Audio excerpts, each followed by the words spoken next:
So today we're ranking all arguments for the existence of a God.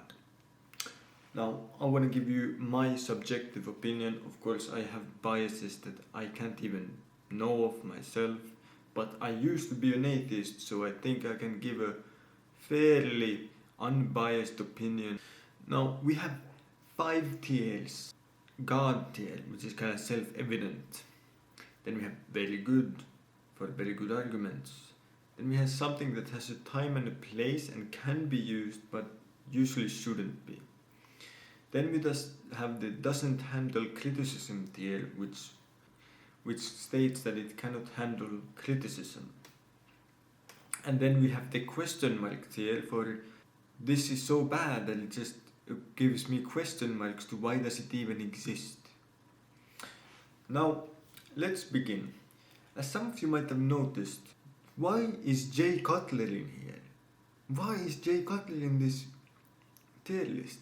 Well, because I'm about to give you the totally not satirical and the absolutely amazing argument from Bodybuilding. Basically it goes something like this.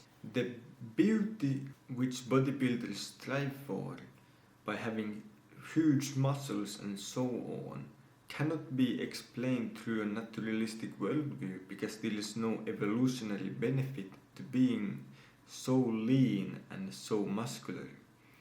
So therefore there must be something outside of the naturalistic that explains why people do bodybuilding. Yeah, absolutely amazing argument, isn't it? Definitely gonna put that in the God tier because that it cannot be anything else. Now on to a bit more serious one, and that's the argument from technology. Now I think the argument from technology is probably one of the best ones, and I like it because it disproves the idea that we just use God because science doesn't explain something yet. I, at least due to the argument of technology, I believe that as science progresses, the likelihood of God existing actually increases due to our scientific knowledge, instead of this God of the gaps where everything is explained by God until science proves it otherwise. And if you don't know what the argument from technology is, it basically goes along the lines that as technology progresses, we will be able to create a simulation which is equally complex to our world, meaning that because it's equally complex to our world, a simulation can exist within it, allowing for infinite amount of simulations. And what are the chances that we're the first one?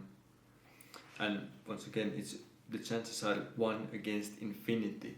So basically it's only one original world and an infinite amount of simulations, meaning that basically the chances are that there is a higher world and higher being that created us. So you know what, as an argument I think it's of course very convincing for the idea that creator exists, but I think it's lacks in the capacity to try to prove a God that is, to our knowledge, all powerful and all knowing and all good and so on. So it doesn't necessarily point towards all powerful being like what we're used to.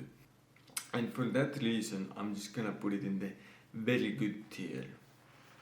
Third on the list is argument from math, and I'm gonna use the math as the same as the transcendental argument. So this is basically the transcendental argument as well. And usually it goes something along the lines that logic and math and these things work despite our knowledge, meaning that there is a mind which conceives of these things even if we don't, and that proves God. Now I would say that the transcendental argument is fairly good if we assume that these things must exist outside of just our mind. And I feel like the problem with the transcendental argument is that just because they work logically, does that necessarily mean that they must exist without us? So for example, if there were no humans, would math exist? well, the idea of math would work, but is that because math is some thing that exists outside, or is that because we made this concept? And so I feel like due to that criticism, it's not that good at convincing. But I think there are, just like with a lot of these arguments, there are multiple different versions, and some versions are better than others. So I think I'm gonna definitely put this in there. Has a time and a place. On to the argument from intuition, which I made a whole video on. And I think, personally, I think it's very good because it's basically impossible to attack. Like, you can't really criticize it without literally assuming that we can make zero truth statements. And if we can make zero truth statements, then we can't even make the statement that God doesn't exist, because that is a truth statement. And so, if you don't know what the argument from intuition is, watch my video on the ultimate argument for God, morality and free will. But in a short way explained, it would be that if we are to make any axioms for reality, those axioms must be God, morality and free will, because all axioms are based on intuition. If deep down, fundamentally, all of our axioms for truth are based on intuition, then surely the strongest intuitions that cannot be disproved must be the first axioms, meaning God, morality and free will. And for that reason, I'm gonna put this in the God tier. Teleological argument. Basically, this is the fine-tuning argument, or from intelligent design argument. And it basically goes along the lines, of course, like with everything, there's multiple variations, but it's usually something like a watch is a proof of a watchmaker, and building is a proof of a builder, and so the creation of the universe must be proof of a creator, or universe being a creation must be proof of a creator. I would say this is, especially when I was an atheist, this is probably one of the worst arguments. I'm just gonna have to be honest, that's my opinion. Maybe you have your own Steelman version, and I have only heard strawmans of this argument, but personally I think it's very weak, because if you are to assume that, for example, a watch is proof for a watchmaker, then to make that assumption you have to assume that nature in itself isn't created, because otherwise how could you tell that a watch is created but a tree isn't created?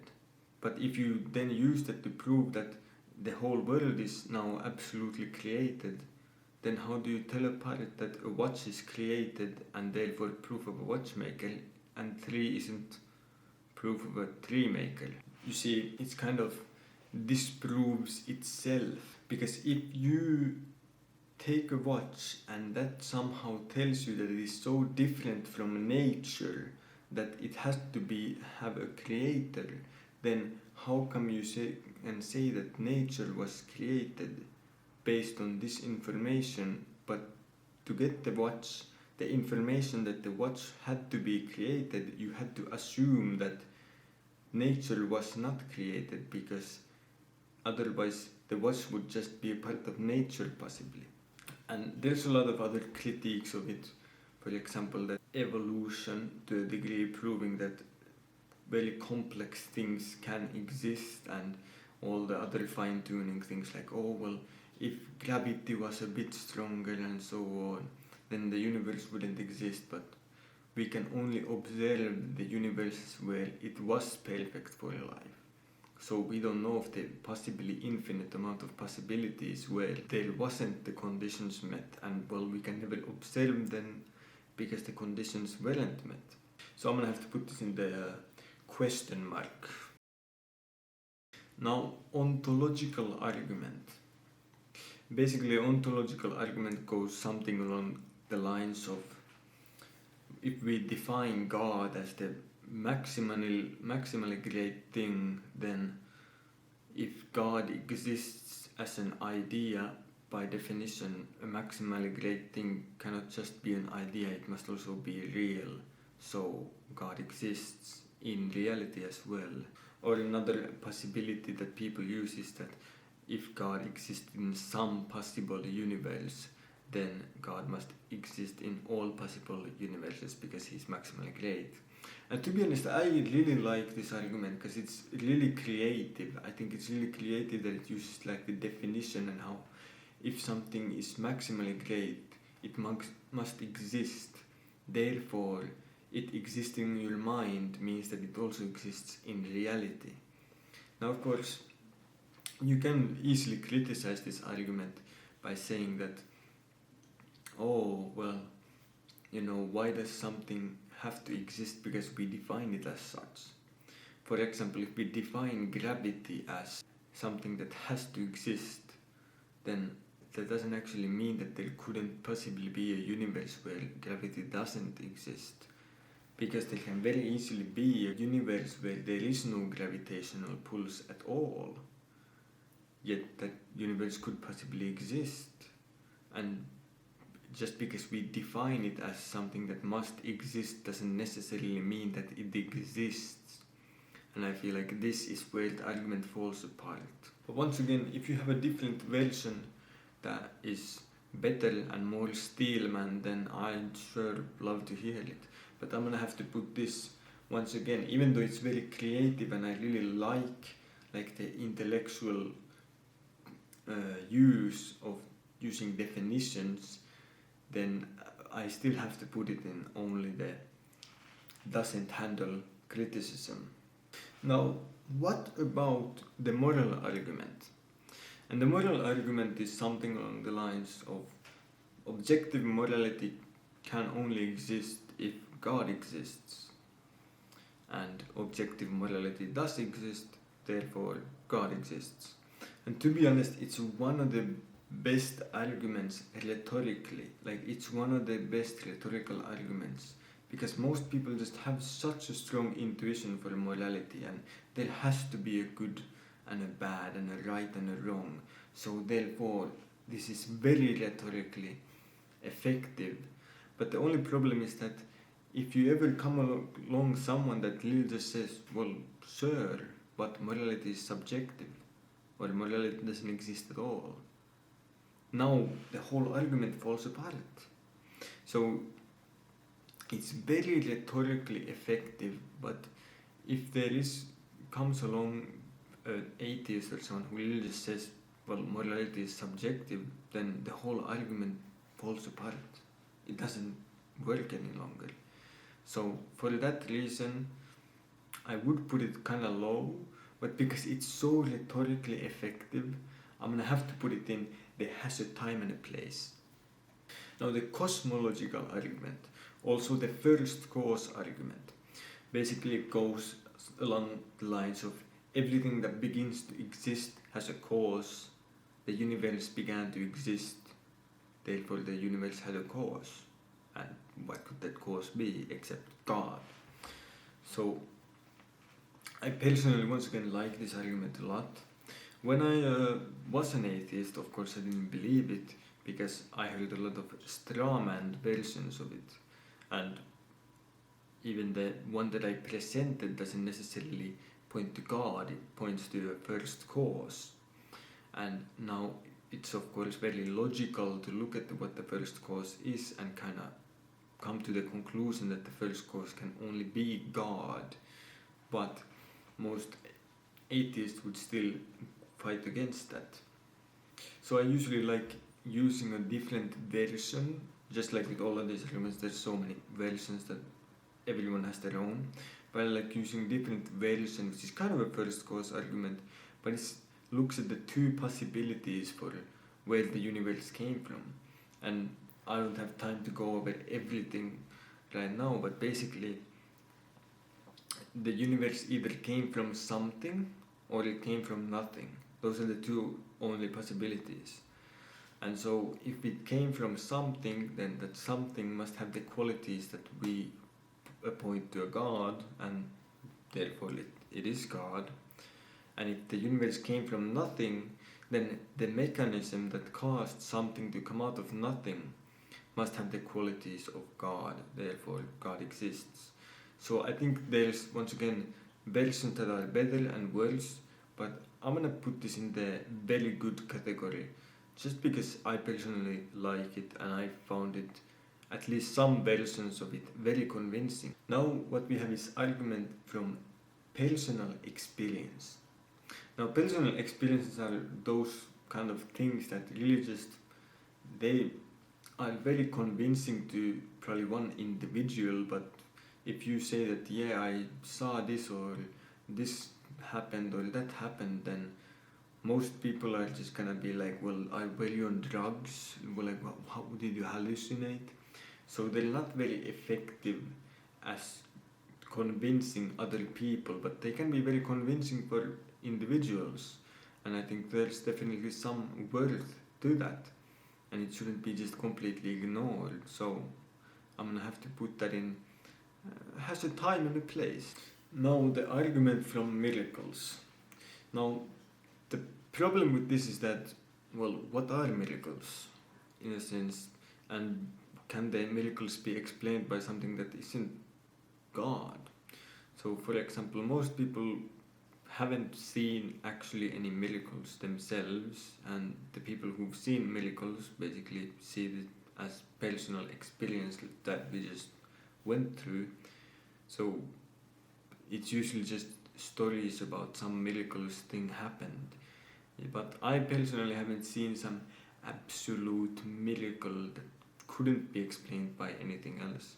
So for me, I'm just gonna say that this is basically the same as from personal experience, but even worse, because most people don't have any personal experience with miracles. So I'm gonna have to put that in the question mark, question mark, question mark. Now finally, the argument from consciousness. And I think this is very interesting one, and I think it's something that I don't have the skills or education to even talk about, because it goes into so deep, like neuroscience and the synapses and neurons, how do they work, neuron activation, synapse going boom boom. But like basically it seems to be the case that modern science cannot explain how the brain could create a consciousness. Now of course this is maybe a bit of a god of a gaps, and so maybe we'll find out in the future, but at least so far there is not really any way we can get consciousness just from the brain. And if we are to ever find such a thing, then would that mean that we can take a brain and take it outside the body and put it in some capsule and have a consciousness in it? Like it's gonna wake a lot of questions as well. And so I'm gonna have to put this in the, probably has a time and a place, but I'm personally just not qualified enough to talk about these things to have to put it any higher or lower. So you're gonna have to decide yourself.